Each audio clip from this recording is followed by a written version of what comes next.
Hæ, Kristján heiti ég. Nú ætla ég að fjalla sjötta kaflan í innganga félagsvísindum, sem sagt kynlega kaflan.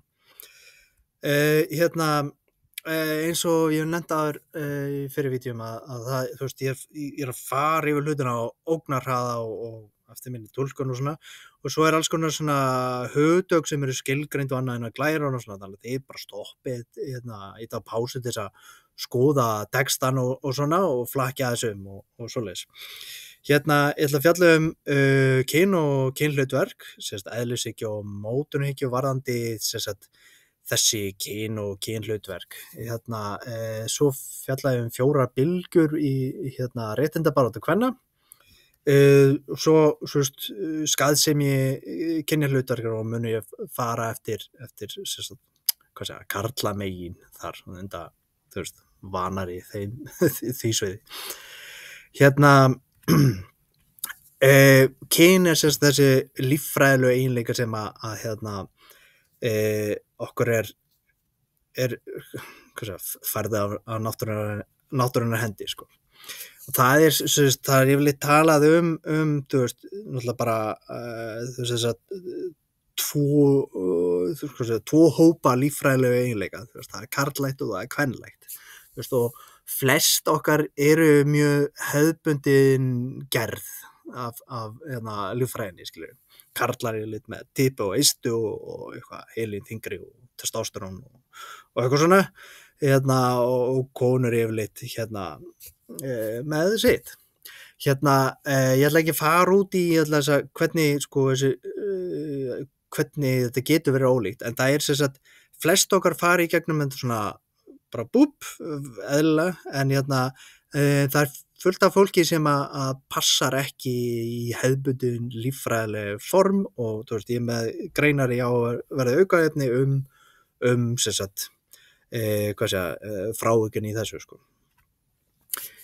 Kynhlutverkin eru síðan það sem okkur er sett af samfélaginu eftir því sem eftir hvað samfélagi metur að kyni okkar feli í sér, skilur. Þannig að bara það að ég sé með typi, þá er gert ráð fyrir því að ég sé góður á lagahluti, gamla bílum eða eitthvað svona, þú veist, þannig að það er alls konar væntingar mig hafandi karlkyns kynfæri. Og þú veist, margir ganga bara inn í þessi kynhlutverk og bara allagi, þú veist, en þú veist, það hefur verið gagnrýnt að þetta eigi að vera bara eitthvað svona sjálfsagt, sko. Of hverju ég var að reyna að laga hluti sem ég er ekki góður í að laga. Konur mín er miklu betri í að laga hluti og ég er betri í að halda heimilinu hreinu, skilur. Og mér finnst ég duglegri að sinna börnunum mínu, skilur. Ekki segja þetta. En allana, þú veist, þannig að þú veist, kynhlutverk er svolítið náttúrulega umdeilt hversu fastmótuð þau að vera, sko. Sko, eðlishyggja og mótunarhyggja táknar þú veist, það er ólík leið til að túlka heiminn, sko, í samfélagi, og fræðigreinar ganga svona misjamt í eðlishyggju og mótunarhyggju. Eðlishyggja segir bara, það er sko 2 kyn og þau eru bara ólíkar, fastur líffræðilegur munur á, og þar með eru ólíkir hæfileikar sem fylgja þessum líffræðilega muni. Þú veist, bara kallar eru kallar og konur eru konur, og þetta er bara náttúran og þú veist, ekkert kjaftæði, það er ekkert dass, þetta er bara svart og hvít, skilur. Mótunarhyggja segir síðan að þú veist, þetta séu sem sagt lærð hlutverk og við séum þjálfuð af samfélaginu til þess að langa vissa hluti og vera góð í vissum hlutum, og þú veist, eins og Simone de Beauvoir segir, engin fæðist kona heldur verður kona, og það er þá svona algengar í félagsvísindunum út í að þú veist, það er svona mótunarhyggju sinnaða fræðigreinar, sko. En þú veist, þetta eru svona 2 öfgar á þú veist, sama fyrirbæri, samfélagi, skilur, þannig að það er einhverju punktar báðu megin, en þú veist, svo er bara eftir hvar þú ert þarna á þessu litrófi, sko, á milli eðlishyggju og mótunarhyggju, sko. Hérna, fyrsta bylgjan, sem þessi bylgja hérna, svona baráttumál kvenna, kynjanna, þú veist, það byrja náttúrulega konur en út í að konur voru í miklu verri stöðu, sko. Hérna, en á við fleiri þætti í dag, sko. Ég fer út í það. Hérna, konur, þetta ekki, kynjajafnrétti ekki eitthvað svona bein lína í átt að einhverju fullkomu jafnrétti, þú veist, þetta getur alltaf versna og hún hefur að versna síðustu ár, sko, þú veist, núna, þannig að þetta stöðubarátta. En fyrsta bylgjan var svona lagalegt jafnræði, að konur fengi að kjósa, hvurslags frekja það og eitthvað svona. Og Herbert Spencer, sem ég kalla drullusokk félagsvísindara, hann var að kalla eftir því að heili kvenna yrði betur rannsakaður áður en það fengi að kjósa, sko. Þú veist, þær væru ekki endilega færar skynsamar ákvarðanir eða rökhugsun og eitthvað svona. Allara, fyrsta bylgjan, þá að þú veist, kosningaréttur og svoleiðis og hvað viss lagaleg réttindi sem þurft að laga, sko. Önnur bylgja þá efnislegt jafnræði og þá eignarhald kynjanna, þá börðust konur fyrir misrétti í launum sem náttúrulega ennþá að berjast fyrir, en náðum töluverða árangri í annarri bylgju, sko. Þá áttu það að konur fengju sömu laun fyrir sömu vinnu og karlar, sturluð hugmynd, en þú veist, og þá var það líka yfir, sko, meiri stjórn á eigin líkama og þú veist, að fá rétt til þungunarrofs, þú veist, og annað slíkt, sko. Og byrjar róttækur feminismi sem ég fer kannski aðeins út í ef ég hef tíma. Svo kemur þriðja bylgjan sem þá, sko, þetta félagslega jafnræði sem þá sem sagt, að hætta að boxa okkur inn í eitthvað svona viss form karl og konu og það séu einhver viss sannleikur hvernig heimurinn og hann bara svona fastur og þetta bara starrandi og eitthvað svona facts don't care about your feelings og eitthvað sem ekki kjátaði allana og þá verið að baráttumálan þá líka gegn, sko, hlutgeringu kvenna og að konur var sífellt metnar út frá útliti eða hvort það huguðu sér nægilega kvenlægt og eitthvað svona minna mark tekja á þeim út af því að það voru konur og náttúrulega mótið líka þá klámvæðingu og að kvenlíkaminn væri bara eitthvað svona söluvara, sko.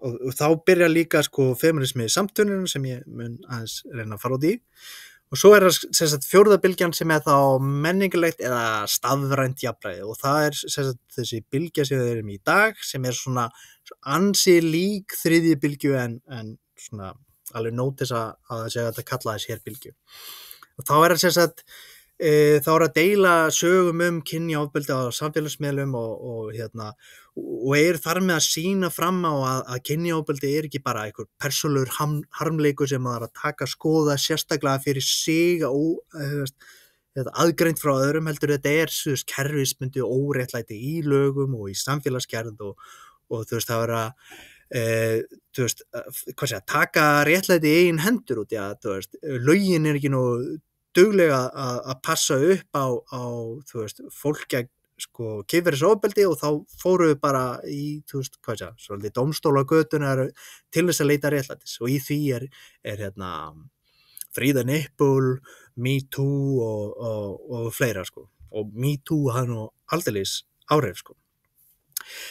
Jæja, sko, róttækur feminismi þetta sjónarmið að það í að vera algjört jafnræði hjá kynjónum, sko. Stundum svo fer svona róttækur feminismi að tala svolítið þú veist, sannar konur og svoleiðis þegar það er róttækir feministar að berjast gegn sko klámvæðing og svona og þá, eða þú veist kynlífsvinnu og svoleiðis, þá fannst þeim það svo niðrandi fyrir konur út í að engin alvöru kona myndi vilja vinna kynlífsvinnu og eitthvað svona sem ég ætla ekki að taka afstöðu til en ég bara benda á að það er svona þau eru svolítið svona absolút sko. Félagsfeminismi samtvinnunar sem ást líka með þriðju bylgjunni, það er sem sagt að það er ólíkir þú veist, vettvangar, þetta er svona lagskipt vald í samfélaginu og það eru, þú veist, kyn eru eitt af breytunum sem hefur áhrif á hvernig þér gengur í samfélaginu, skilur. Þannig að, þú veist, ef ég var í hvít miðaldra kona, þá er ég ekkert endilega kúguð af ungum svörtum karlmennum, skilur. Eða, þú veist, og þetta blandast svolítið saman þannig að fólk er raðað í mismunandi stöður eftir hvað segja, eiginleikum sem að samfélagið dæmir misvel, skilur. Og sérst, svo núna er svolítið svona bakslag í réttindabaráttu yfir höfuð, allar að nema hvítra kalla, og þá er sérst komin einhver svona törf trans-exclusive radical feminismin þar sem að þau eru að berjast á móti einhverjum gervi konum og að fara að blanda annars konar baráttu í bara baráttu kvenna. Það voru alvöru konur sem ætti að vera fókusera á og svona. Og þetta er svona að blandast, þetta er svona hægri íhaldsbylgja sem er að tröllríða samfélaginu í dag.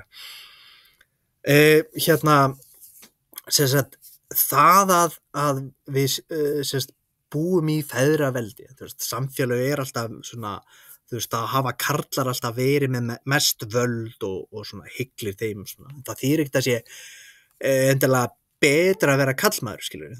Og það er alls konar skaðleg áhrif af því og það að karlar, þú veist, eiga sína eitthvað svona aggressjón og eiga að vera sterkir og tilfinningarlausir og eitthvað svona er ekki holdt og það er ekki gott fyrir neitt, það er ekki gott fyrir þá sem að karlar skaða og það er ekki gott fyrir karlarna sjálfa þegar þeir skaða aðra karla og sjálfa sig og þú veist, þannig að þetta er þú veist, það er eins og skaðlegir þættir fólgnir í þessum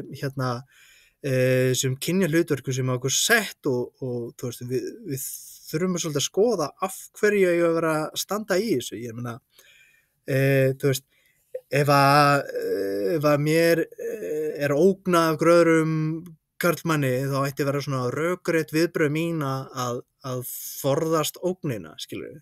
Þú veist, ég ætti ekki að vera að berjast út af því að ég er svo karlmannlegur, þú veist.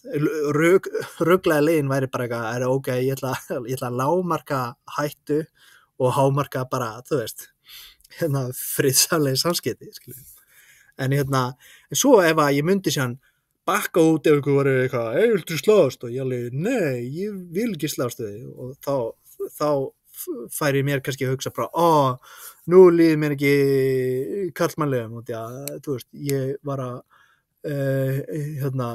hunsa það að ég vildi slást og út af þá kannski þori ég ekki og eitthvað svona, þannig að kallmennir eru oft svona sjálfur sér verstir að það er alltaf svona setja eitthvað svona væntingar, þú veist, samfélagið setur þessar væntingar en við erum að, þú veist, erum ekkert að hjálpa hvor öðrum með þetta, sko. Þannig að þú veist, það er alls konar svona skaðlegir þættir í kynjahlutverkum sem að við þurfum bara svolítið að losna við, sko. Og það er ekkert sem segir að það sé mikil þörf á að karlar séu rosalega karlalegir og konur séu kvenlegir og svona. Það er alltaf lægi ef að fólk vill leggja, þú veist, fíla sig sem kallalega kalla eða kvenlega konu en það, þú veist, þú á að mega líka og fá að vera kvenlegur kall eða karlalega kona, skilur. Þú veist, you do you, eða ekki. Þú veist, leifa sem bara leiður bara að vera það sem þú ert og svo lengi sem þú ert ekki vondur við aðra, það er eiginlega meginatriðið. Allana, herru, nú kom ég í bili. Takk í dag.